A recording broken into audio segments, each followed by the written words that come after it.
A right to life. Hey, there he is. There Are you on mine? Yeah. So this thing's supposed to last 2.5 hours, so I don't know that I'm gonna last 2.5 hours. Not even on principle, I'm not staying for 2.5 hours. We haven't done anything. I don't spend time. I don't spend 2.5 hours with my niece and nephew. No, okay? it's seriously. So like there's like a zero chance. I kind of wish we could have canceled it. Like, I don't really, wish we want to do this. It's really not smart. Because they're going to try to do tricks, and they're going to try and use audio, video. It's my live. I said that already. My bullshit.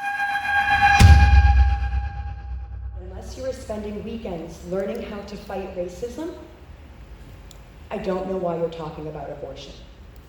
Unless you are paying, $35 a head for your brown bag lunch and t-shirt to learn how to eliminate poverty entirely, why are we having these conversations?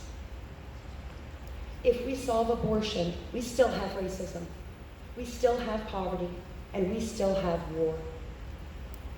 I know that you are all here to learn how to debate liberals and communists and Satanists.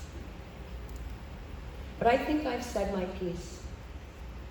And I think the value of continuing this is zero. So I will leave you with this.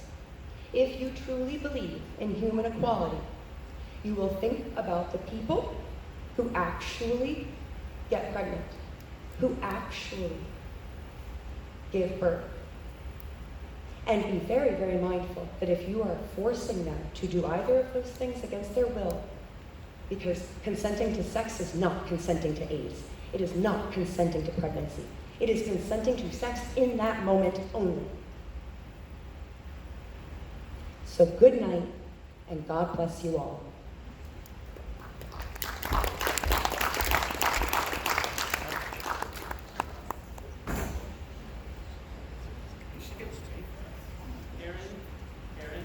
I have a time for cross-examination. Could you stay for a few questions?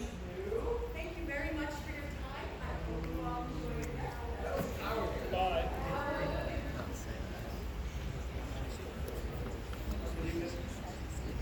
Well, as Erin leaves the building and as the moderators get together, let me just offer a few comments and thoughts about what we just heard.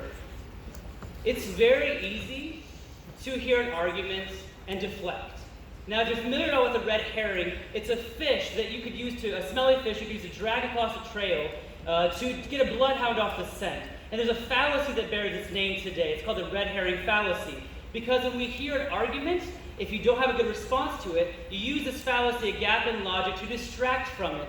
And that's a bit of what we just heard tonight so far, trying to get us off the track, saying stop racism first, missing entirely the inherent racism in many abortions that I was hoping we could engage this evening. Sadly, unfortunately, someone here in Fort Wayne who has become an anti-racist champion is not willing to stay and speak about racism. When you have 661 black babies killed every day, when you have an industry, Planned Parenthood, that has its abortion facilities in minority communities and was built on the eugenics grounding of wanting to exterminate minorities, there's a lot of meat there we could discuss. Sadly, we're not going to. She chose to leave.